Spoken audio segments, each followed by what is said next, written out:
Welcome back mga ropa, kwentuhan muna tayo. Pag-usapan natin ngayon ang pinaka-latest game na kupunan ng Golden State Warriors at ito ay kontra sa punan ng Washington Wizards na pinangungunahan ng kanilang former player na si Jordan Poole. Dito sa game na to mga ropa, ang gandang performance ang pinakita ng kupunan ng Golden State Warriors, ang gandang strategy at diskarte ang kanilang pinamalas para tuluyang manalo sa kupunan ng Washington Wizards. Ang talino ni Coach Steve Kerr mga ropa para mag-come up sa napakagandang plano na ginawa nila. Talo nga ang kupunan ng Washington Wizards at panalo naman ang kupunan ng Golden State Warriors. Ngayon mga ropa, ito ang pambirang diskarte at gameplay na ginamit dito ni Coach Steve Kerr at ng kupunan ng Golden State Warriors para talunin ang kupunan ng Washington Wizards. Ito ang game analysis at breakdown, Wizards versus kupunan ng Warriors. Simulan na natin to. Okay, game. Dito na tayo magsimula sa fourth quarter mga ropa, wala ng 10 minuto na titira dito sa game. Kung pinanood nyo tong game na to mga ropa, halos buong game dikitan lang ang laban ng dalawang kupunan, ang Warriors at ang Wizards. At dito nga mga ropa, all 94 ang score at possession dito ng kupunan ng Washington Wizards. At dito muna tayo magsimula sa lineup na nasa court dito para kay Coach Steve Kerr mga ropa. Ang point guard dito ay si Dennis Schroeder, shooting guard dito si Buddy Hield. At ang kanyang mga forwards dito mga ropa ay si Gary Payton at si Andrew Wiggins. At ang kanyang center dito ay si Jackson Davis. Ang ginamit na depensa dito ng kupunan ng Golden State Warriors mga ropa ay man-to-man zone defense. Makikita natin dito mga ropa na may assigned player dito ang kupunan ng Golden State Warriors sa bawat player ng kupunan ng Washington Wizards. Pero pansinin natin dito mga ropa, pagka umatake dito ang player ng Washington Wizards, nagdo-double team agad sila dito sa umataking player. Ibig sabihin mga ropa, kahit naka-man-to-man defense sila dyan, nagso-zone defense pa rin kapag sila. Kapag umatake na yung opposing player, katulad nga nito ni Kyle Kuzma mga ropa, dito double team sila dito na kupunan ng Golden State. Meron pa nga sanang option dito si Kyle Kuzma para ipasa yung bola doon sa may roller mga ropa, doon sa may paint. Yun nga lang ang ginawang option dito ni Kyle Kuzma mga ropa, pinukol niya ang mid-range jumper at chambay ang mid-range jumper na yan mga ropa, lucky bounce. Pero still, pasok pa rin yan para kay Kyle Kuzma, basket is good. At dito naman tayo dumako sa possession ng Golden State Warriors mga ropa, at dito ang defense ang gamit sa kanila ng Washington Wizards ay literal na man-to-man defense. Mapapansin natin dito mga ropa, nagmamando ng bola dito ang kupunan ng Golden State Warriors, pero one-on-one defense lang ang binibigay dyan ang kupunan ng Washington. Good defense naman ng laro ng Washington Wizards dito sa possession na to mga ropa. Yun nga lang nag-end up pa rin yan sa atake ni Dennis Schroeder kung saan na-foul si Dennis Schroeder. At yung dalawang free throws naman mga ropa ay naipasok ni Dennis Schroeder, kaya naging all 96 ang score.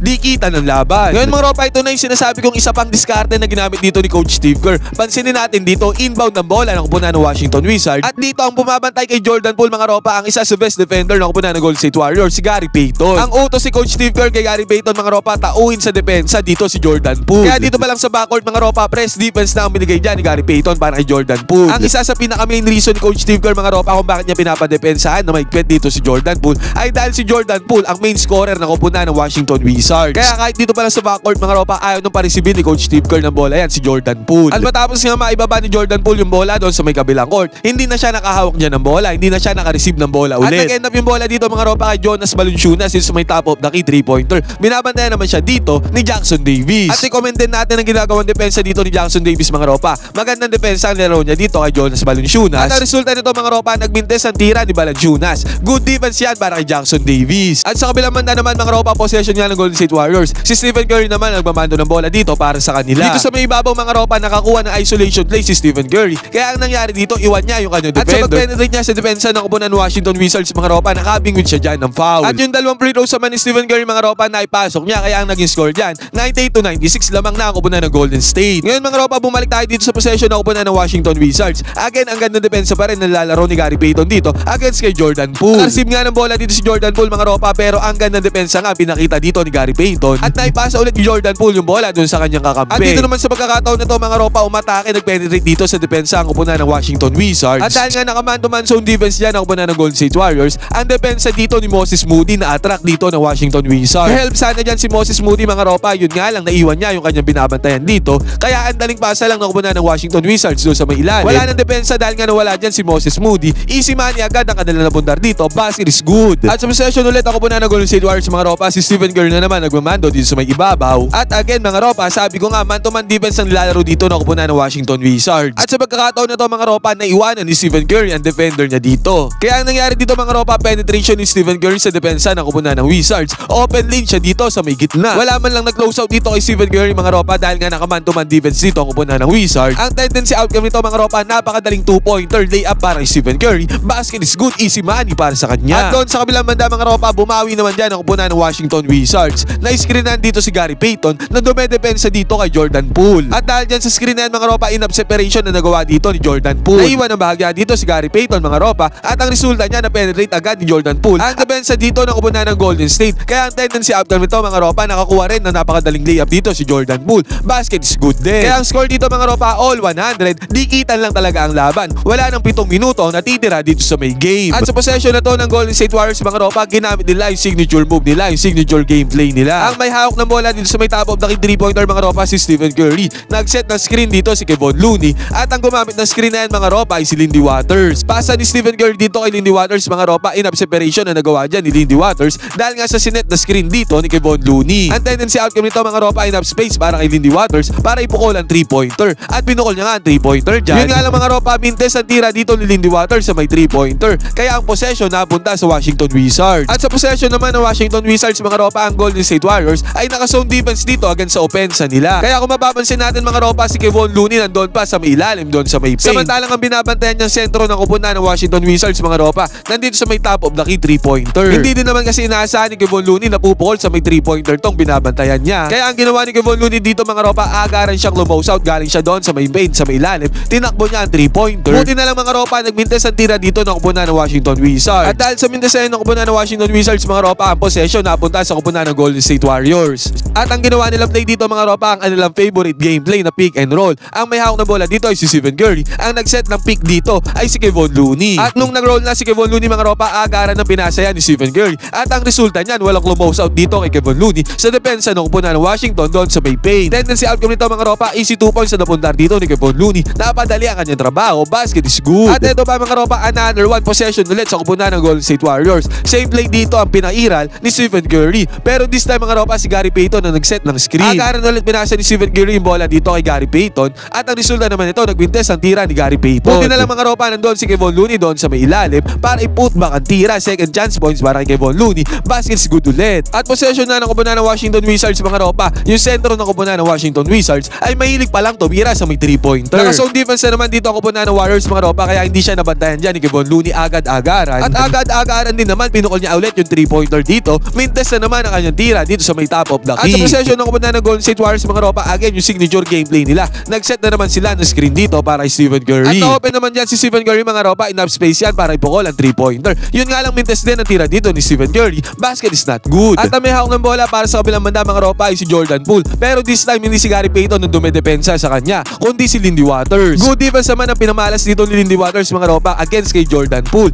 Yun nga lang mga ropa, yung good defense na yan ni Lindy Waters ay na-overcome ni Jordan Poole para ipukol ang pilit na 3-pointer na to. Pero pilit na 3-pointer na yan mga ropa ay pumasok para kay Jordan Poole. Pasok ang long range bomb ni Jordan Poole. Basket is good. At doon sa kabilang banda mga ropa, susubukan sanang bumawi ni Stephen Curry dito. Gumamit na naman siya ng high screen dun sa may top of the key 3-pointer mga ropa. At pagkagamit ni Stephen Curry na yan, agaran niya pinukol ang 3-pointer. Babawi sana siya kay Jordan Poole. Yun nga lang, mintes sa tira dito ni Stephen Curry. Hindi same result ng kay Jordan Poole. Kaya ang score dito mga ropa, 104-103. Isang puntos lang ang hawak ng kalamangan ng kupunan ng Golden State. At wala lang 5 minuto na titira dito sa may 4th quarter mga ropa. Crunch time na to, crucial time na to para sa dalawang kupunan. At ang bumabantay dito kay Jordan Poole mga ropa ay si Moses Moody. Again, pumukol na naman 3-pointer dito si Jordan Poole. Medyo parang pilit ang tira na ni Jordan Poole mga ropa, kaya ang resulta niyan, mintes para kay Jordan Poole. At doon sa kabilang banda mga ropa, nakapukol ng 3-pointer dito si Moses Moody. Enough space para sa kanya yan. Yun nga lang, mintes ang tira dito ni Moses Moody. Buti na lang mga ropa, ang offensive rebound ay napasa kamay pa rin ng Golden State Warriors. At second opportunity to para kay Moses Moody. Inatake niya dito yung depensa ng kupunan ng Wizards. At the second chance yan para kay Moses Moody mga ropa, pasok ang kanyang tira dyan. Nakakuha pa siya ng foul. Sa possession ng Washington Wizards mga ropa, babawi sana sila sa puntos dito sa may 3-pointer. Pero kitang-kita natin dito na good defense ang laro dito ni Stephen Curry para sa close out. Kaya ang resulta nito mga ropa, mintes ang tira dito ng kupunan ng Washington Wizards. Again, possession na naman ang kupunan ng Golden State. Sa possession naman ng kupunan ng Golden State Warriors mga ropa, dito sa may right side corner 3-pointer. Si Gary Payton ay nakapukol ng 3-pointer dito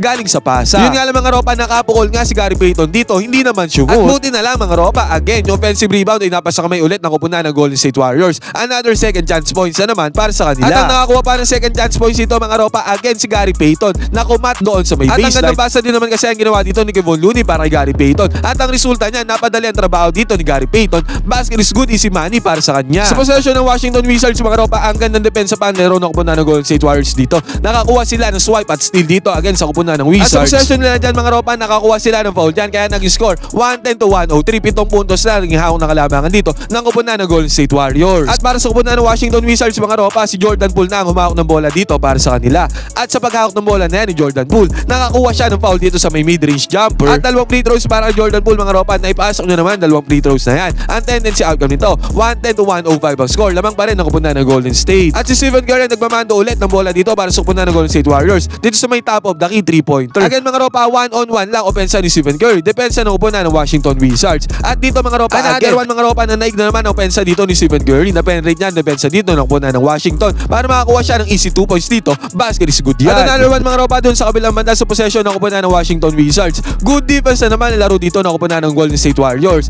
At again, ang possession napunta na naman sa kanila. Stephen Curry na naman nagmamando ng bola dito sa may ibabaw. Gumamit siya bagya dyan ng screen kay Kevon Looney. Pero still nakasunod pa din naman ang defender dito ni Stephen Curry. At ang ginawa niya dito, pineke niya ang kanyang defender. Lipad ang kanyang defender. Sabay pukol ang 3-pointer mga ropa. At ang 3-pointer na ni Stephen Curry, basket is good yan. Crucial 3-pointer para sa kupunan ng Golden State Warriors. Ngayon mga ropa, sa possession ng kupunan ng Washington Wizards, nakapukol pa sila ng left side corner 3-pointer dito. Ang hirap na tira niyan pero naipasok pa din nila. At si Stephen Curry mga ropa, babawi sana doon sa may kabila. Yun nga lang, mintes ang kanyang attempt ng 3-pointer dito. At sa susunod na possession ng Washington Wizards mga ropa, na-foul sila dito sa may shot attempt nila. Kaya nag-score dito 115 to 110. 5 points sa kalamangan dito ng kupunan ng Warriors. Buti na lang mga ropa, agarang binawi ni Andrew Wiggins sa may kabila. Nakakuha siya ng good 2 points dito. Basket is good. At sunod naman another 3-pointer na naman ni Andrew Wiggins mga ropa. Kaya nag-score dito 120 to 110. Lamang na 10 puntos dito ang kupunan ng Warriors. Pero ang kupunan ng Washington Wizards mga ropa ayaw magpaawat. Nakapukol na naman sila ng another 3-pointer dito. At doon sa uling segundo na raw mga ropa, na foul si Buddy Hield. Kaya nag-take siya ng free throws dito, 2 free throw. Kaya nangyari dito mga ropa, ang final score 122 to 113. 9 points na naging hawak na kalamangan dito ng kupunan ng Golden State Warriors. Ngayon mga ropa, ano masasabi nyo dito sa game na to ng kupunan ng Golden State Warriors? Ano masasabi nyo sa ginawang diskarte dito ni Coach Steve Kerr